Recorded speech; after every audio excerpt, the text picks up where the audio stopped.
Diante de toda a tragédia no Rio Grande do Sul, o Banco Central prevê um impacto negativo, não diga, sobre as expectativas do mercado financeiro. Segundo o chefe do Departamento de Estatísticas da instituição, Fernando Rocha, o desastre tem impactos na safra agrícola, no comércio, nas vendas, no emprego, em todo o conjunto da atividade econômica do Rio Grande do Sul e, consequentemente, isso repercute em todo o país.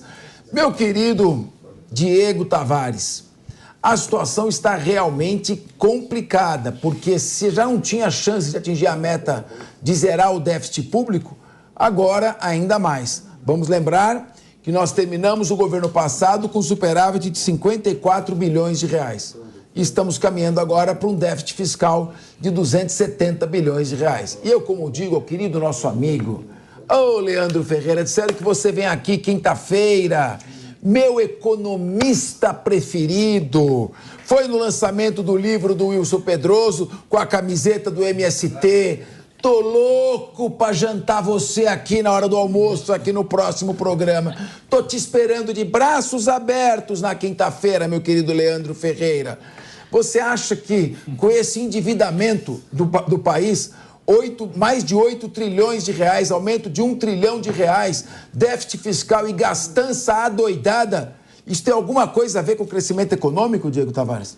Professor Capês, tem coisas que a própria lógica responde.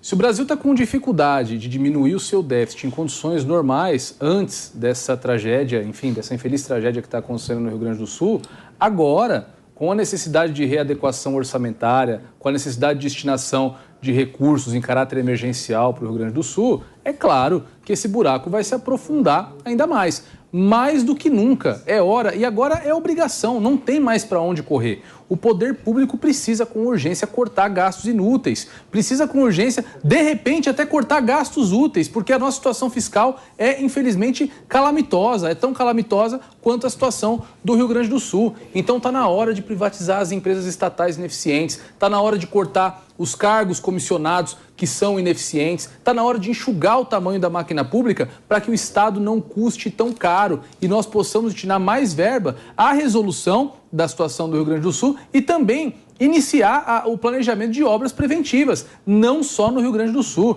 porque, como eu disse aqui, o Ministério do Desenvolvimento Regional planilhou que praticamente o Brasil inteiro tem problemas da ordem que o Rio Grande do Sul está enfrentando agora. É que calhou das condições climáticas atacarem as chuvas com essa severidade no Rio Grande do Sul, mas poderia acontecer em qualquer lugar do Brasil e nenhuma cidade brasileira está preparada para receber um volume de chuva como nós estamos vendo no sul do país. Então, é hora realmente de apertar o cinto das finanças públicas, de gastar o nosso dinheiro com mais responsabilidade para corrigir essa situação grave do Sul e também para começar a adotar as medidas preventivas.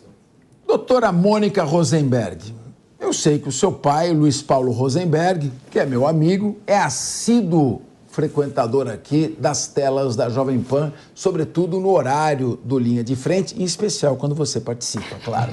Então ele deve estar nos assistindo. É um dos maiores economistas do país. Luiz Paulo, manda uma mensagem para a Mônica se eu estou errado. O Estado tem que ser menor. O Estado não pode se encontrar nas áreas em que dele não necessitam. O Estado não precisa ser dono de empresa pública, ter parte de sociedade de economia mista, ter autarquia. O Estado tem que ser um Estado meramente regulador e regular o mínimo possível para que os recursos sobrem no momento de uma tragédia como essa. Ele tem que estimular o crescimento da economia. O Estado que quer dominar tudo, quer possuir tudo, quer ter uma estrutura gigantesca, como tinha a antiga União Soviética, fracassa, como foi demolido o Império Soviético. Ao passo que os estados liberais triunfaram. Isso está na história. Então, quando a gente fala em ter um estado menor, não é um estado ausente, é um estado mais eficiente. Mônica Rosenberg, gostaria de ouvir a sua opinião, já que seu pai não está aqui, mas filha de peixe, peixinha é? Pois é, meu pai não precisaria nem me mandar uma mensagem respondendo isso que você falou, porque é exatamente o que ele entende e o que ele me fala há muito tempo, desde lá atrás, quando eu era candidata pelo Novo, era exatamente isso. O Estado focado não é necessariamente o Estado mínimo. Ele tem um papel e ele não está cumprindo. O Diego falou aqui, eu fiquei até emocionada escutando o Diego fazer sugestões do que a gente poderia ter a partir de agora como gestão pública e se essa enchente, essa catástrofe que aconteceu no Rio Grande do Sul fosse um ponto de virada para que essas coisas todas acontecessem, seria maravilhoso. Agora, meu pai está justamente assistindo, ele me ouviu sugerindo aqui que se colocasse já no orçamento para o ano que vem, ele até mandou uma sugestão, que a União fizesse o espelhamento do valor que os estados estão definindo para esse fundo de provisão, para esse tipo de catástrofe. Então, você estimularia os estados a separarem justamente um dinheiro para isso e a União poderia colocar o mesmo valor. Os estados que pensam que vão precisar de mais, a União coloca. Tem formas inteligentes. Agora, a forma como nós estamos gastando dinheiro hoje é um absurdo. Lembrando que o Rio Grande do Sul tem repetidas e repetidas e repetidas enchentes. Não é nem a primeira, nem a 10ª. Gente, a primeira vez em que o Cascão, quem é da minha idade lembra da Turma da Mônica e do Cascão, primeira vez em que o Cascão apareceu dentro da água foi em 1983. 83, quantos anos? 41? 41 anos. 41 anos atrás, o Cascão apareceu dentro da água, indo salvar famílias, resgatar famílias em uma enchente do Rio Grande do Sul. 40 anos depois, nada mudou. Está acontecendo exatamente a mesma coisa. A gente não pode achar isso normal. Não é possível. João Belucci. Pegando carona no que a Mônica falou, até o nome do estado nos remete a essa questão das águas, né? Rio Grande é por conta do rio gigantesco que lá tem, né? Então, o que a gente observa, Capês, é que o BC cumpriu o seu papel institucional, protocolar, de informar que vai ter, de fato, um impacto negativo. A gente observa esse desrespeito, esse descalabro dos governos de esquerda com as contas públicas, por mais que tenha uma linha mais keynesiana, como você coloca, que gosta de que tem que gastar mais mesmo, não interessa déficit, não é assim. O governo ele não é tão diferente assim do orçamento doméstico, né? Você tem que equilibrar despesas e receitas. Agora, este método de inchamento, de inchar a máquina pública é um método de governar da esquerda, aparelhamento total, muitas indicações, você acaba vide a Argentina, você torna um colosso o Estado que fica até de difícil manejo, mas você também, em contrapartida, aumenta a sua capilaridade eleitoral, porque essas pessoas que entram acabam naturalmente votando na esquerda, tendo uma espécie de sentimento ali de reciprocidade, de gratidão com a esquerda. E também a gente observa a atuação do Estado, além dessa questão do monopólio, ela consegue ter monopólio em algumas áreas e mesmo assim dar prejuízo, acredite você, operar com monopólio e dar prejuízo. E também algumas outras áreas acontece uma espécie de formação de um mercado ali que não admite mais players, vide a questão da telefonia, que você tem um mercado ali super concentrado, a Anatel dificulta a entrada de outros players e você tem essas empresas de telefonia que hoje, friamente, ninguém precisa de um número de telefone, você precisa do acesso à internet, então também o Estado acaba dificultando também as novas tecnologias para os consumidores finais.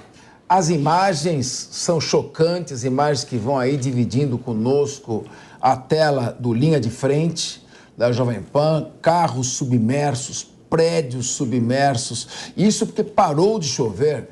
Eu nunca vi nada, eu já vi várias enchentes, vi no Brasil inteiro, em São Paulo, enchentes terríveis.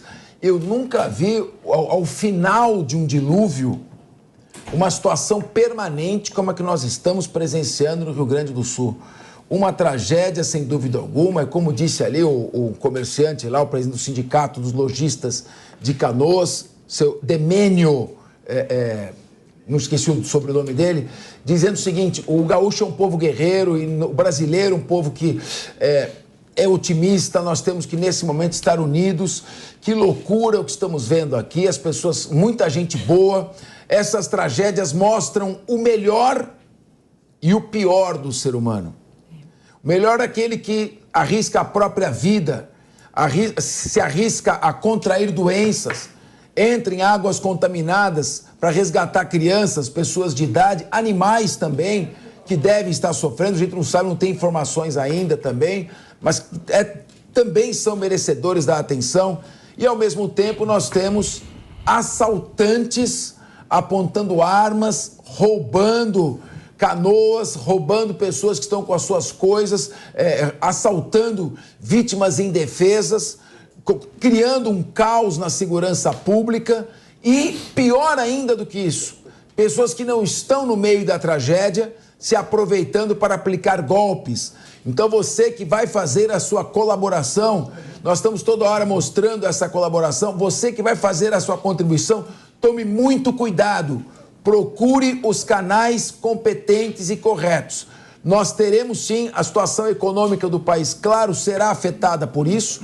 Nós já não nos encontramos numa situação confortável, temos dívida pública, déficit fiscal e agora, é claro, os problemas acabam se agravando ainda mais.